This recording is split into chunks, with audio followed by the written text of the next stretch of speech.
The dramatic final ended not just with a win, but with total domination.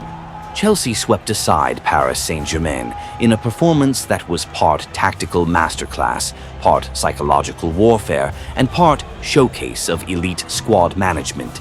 This wasn't just a match, it was a lesson, delivered by a young team that many had mocked for its chaotic transfer policy, now teaching the reigning champions of Europe a humbling lesson.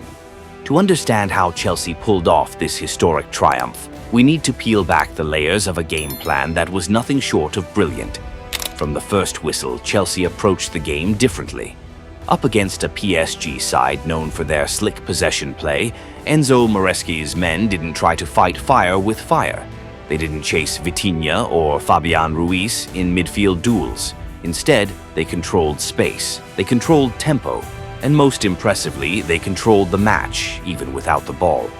It was a tactical victory in every sense of the word. Chelsea's 4-2-3-1 formation might have looked basic on paper, but in practice, it morphed constantly. Cole Palmer floated intelligently, often drifting close to João Pedro to create a dynamic duo that switched roles throughout the match. Out wide, Pedro Neto stretched the field horizontally, while Marc Cucurella tucked inside to ease the load on Moisés Caicedo. And this wasn't accidental. Maresca confirmed after the game, "We found Cole a pocket of space where he could attack more freely. Everything was planned. Every movement had purpose." In midfield, Enzo Fernandez and Moisés Caicedo were the engine room. Caicedo pressed first whenever PSG tried to build from the back, while Fernandez dropped deeper to form a 2-3-5 shape in possession. According to Instat, Caicedo made 11 pressing actions in the first 30 minutes, winning the ball in 81% of them.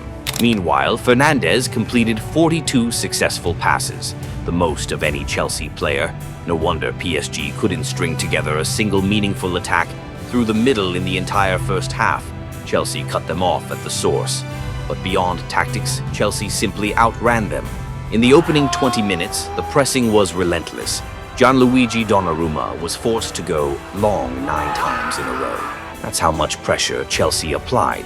They pushed their entire block into PSG's half, forming a pressing web so tight that players like Neves and Ruiz were suffocated before they could even turn.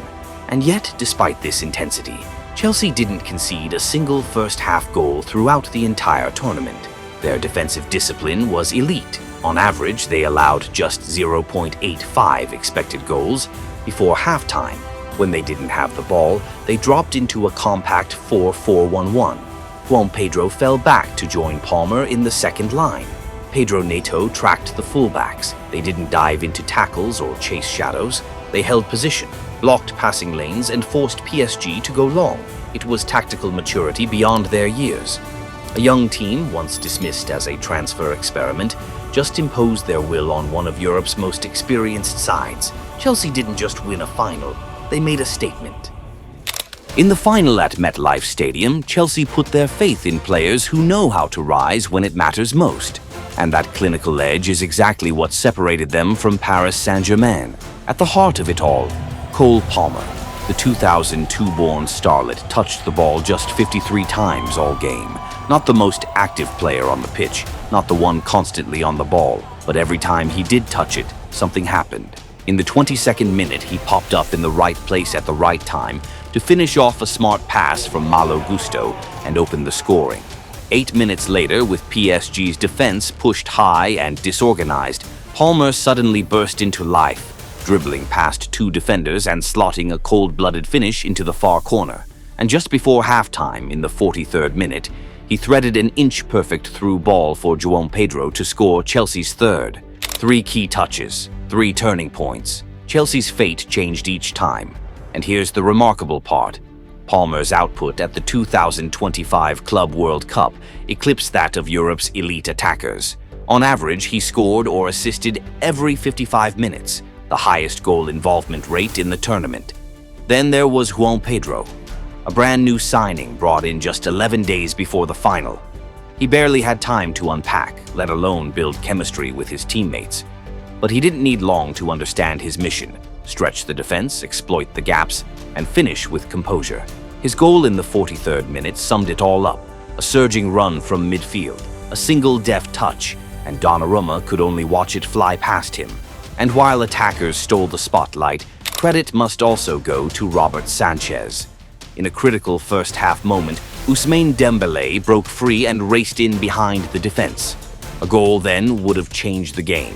PSG would have pulled one back, and momentum might have shifted. But Sánchez stood tall, cut the angle, and made a crucial save. It was one of 6 saves he made that night. Meanwhile, PSG's stars faded in the moments they were needed most. Dembélé was lively with the ball, but lacked end product. No dangerous shot to speak of before the break. Kvaratskhelia looked lost out wide. Vitinha, swallowed up in midfield, dispossessed time and again. When we look at the final score, the goals are what catch the eye. But in football, mentality is often the invisible hand shaping every outcome. On paper, PSG may have had the stronger squad, but for 90 minutes under the lights at MetLife, they were the ones unraveling. Not because Chelsea were more physical, but because Chelsea knew exactly how to break them mentally. Some defeats can be explained with tactics, possession stats, XG, passing networks. But psychological collapse? That's revealed through behavior. The clearest symbol of Paris Saint-Germain's unraveling came in the 85th minute. João Neves, overwhelmed and boiling with frustration, lost control.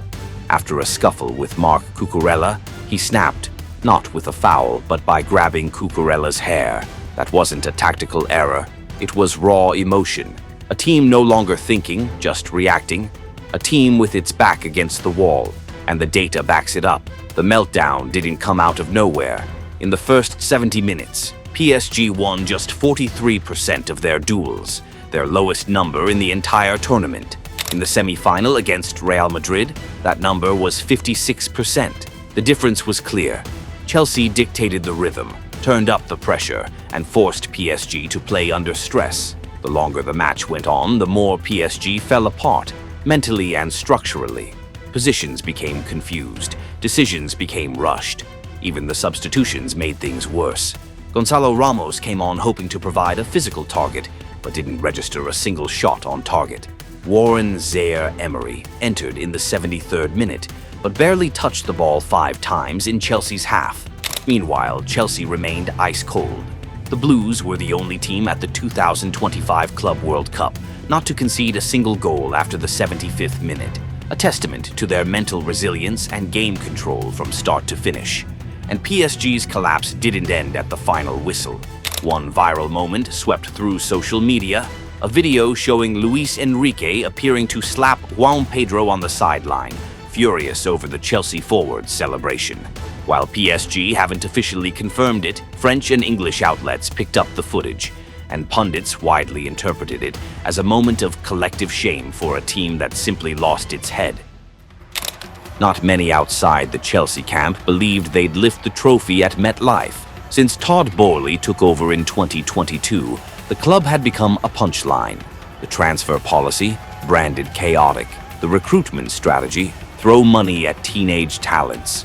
Chelsea were mocked as a soulless football factory with no direction.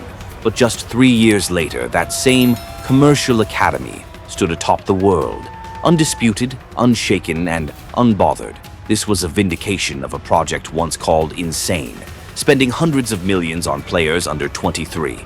Yet on the pitch at MetLife, it all made sense. Cole Palmer, João Pedro, Levi Colwill, Malo Gusto, Trevoh Chalobah, Moises Caicedo, Enzo Fernandez. None of them older than 25, but they played with the poise of veterans, disciplined, focused, unshaken by the magnitude of a global final.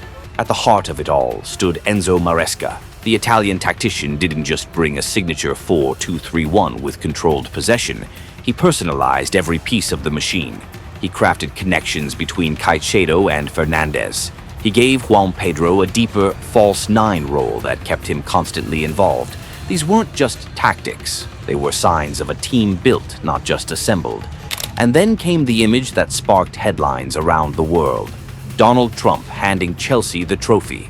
A controversial moment, no doubt, but also one that symbolized the scale of the occasion and the global presence this team now commands. Chelsea are no longer the club mocked for reckless spending.